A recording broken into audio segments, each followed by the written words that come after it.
Hi, everyone. I'm David Griffin. And I'm Michael Medina. Here to bring you this week's review of Arrow, Season 2, Episode 5, The League of Assassins.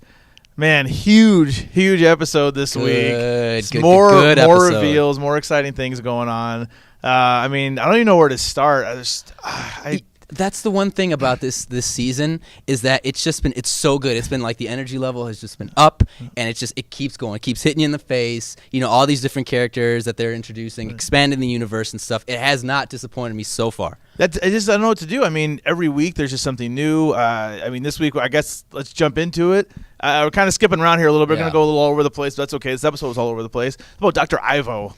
Yeah, that was really cool. With the Amazo boat, of course. Well, they teased it a few weeks back, and then we saw, the Amazo boat again today, and I remember just thinking, like, when are we going to see him? Right. At some point we have to, and then we finally do. We finally get introduced, and he pulls Sarah in the back and stuff, and I guess he's trying to recruit her to help, save the human race. Yeah, perfect humanity, because we know Amazo has the whole android who can absorb other people's powers. Yeah, we saw him in Young Justice. We've seen him in Justice League, the animated series. Absolutely. Go check that out on Netflix if you haven't seen that. It's awesome stuff. And then he's here. I mean, I don't know if we're going to see this android who can defeat all the Justice League, but I wonder what he's trying to do. I think so far they have yet to let me down. So I'm sure they'll probably do that character justice for sure. And of course, going to go into the fact that we're seeing more of the League of Assassins, which his title is.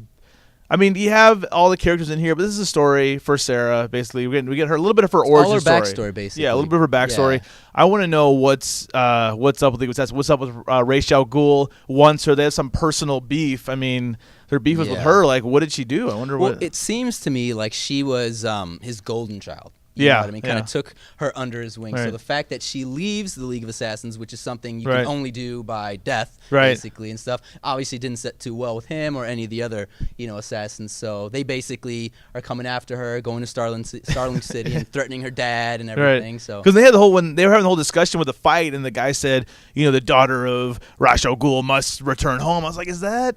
Is he talking about her figuratively, or is that Talia? But I assume it's her. Yeah. I'm kind of hoping Talia and then Damien might show. That's too much. Got me thinking. But you never know. The Talia thing, the Talia angle might actually work because, given the fact that, he clearly has some kind of a connection with Sarah Ra's, that is. Yeah. So I'd imagine it wouldn't be too far-fetched to think that maybe Talia might be a little jealous. Maybe we'll see her. Yeah, it's good. Again, if there is a negative, I wish we could see Diggle do some work. I can't complain because this episode was awesome. There's so much cool stuff in here, but Diggle's just kind of hanging out, just chilling. I want to see him do a little more. I feel like that's a problem that I've had the last couple seasons, actually. I get, in the first season, you want to kind of establish a character and everything. Right. But now he's been through countless missions or just whatever, helping Oliver out and stuff. But the guy's fit.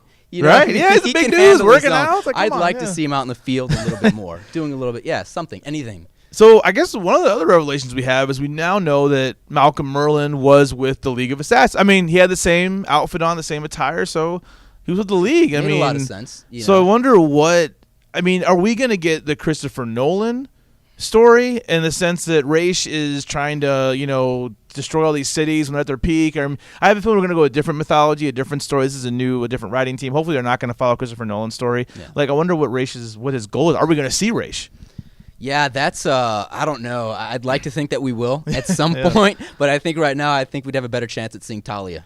Right, yeah. Talia, that would be good too. And then again, this episode has had so much things. Of course, Laurel still has a little drug issue going on. We got a little romance going on. That was just interesting thing in the hallway when she tried to kiss him. I didn't see that coming. Yeah. So let's also not forget that Sarah finally reveals herself to her dad, which, as you know, in the previous episode, that was something that was really difficult for her to do. And we see her do it. Obviously, it was tough. It was very heartbreaking when at the end of the episode, she basically, she had to go separate. They had to go their separate ways and kind of had to leave her dad with the responsibility of keeping this a secret from Laurel. Yeah, I love the scene when his dad's saying, how do you live like that?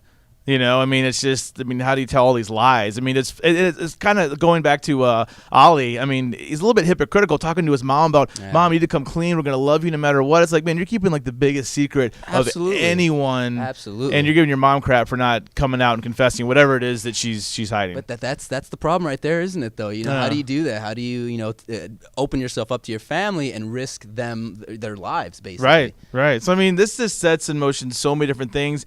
We had Brother Blood was revealed last week. Absolutely, we know the Flash is going to be coming at Down some the road. point in the future, but I'd imagine later in the season. later in the maybe season, halfway second through the half, season next at the half. earliest. I like that, like you were pointing out earlier, I like that they're not staying on just one Yes. topic. Mm-hmm. They are moving, constantly moving. This show constantly moves. There hasn't been a filler episode yet. It's 5 Absolutely, episodes in. yeah. And I like that it's not like a Brother Blood season and that's No, all we're going right, to get. that's like, one they're villain per just season, kind of, yeah. trickling in all these Right. characters, but you're seeing like, we just saw, Black Canary these last 2 episodes. Yeah. So I'm sure she'll go away. At some point, I'm sure she's going to come back. She has Right, to. yeah. We get a little Brother Blood, a little bit of everything. And so now, they're going to tease Amazo. So Yeah. yeah. I mean, this season just keeps getting better and better. I mean, this is Mike. I know you're loving it. You're loving this season. I've yet to be disappointed. It's great. I mean, I want to hear your theories. I mean, there's so much going on, especially with League of Assassins, Rachel Gould. There's just so much that the series can go anywhere. Absolutely. Like, who knows? So, like, please, like, that was what we thought of this week's episode. As always, come chat with us, share your thoughts with us at thinkhero.com is one of the areas you can find us on our website. We also have this YouTube channel, which is Think Hero Pro.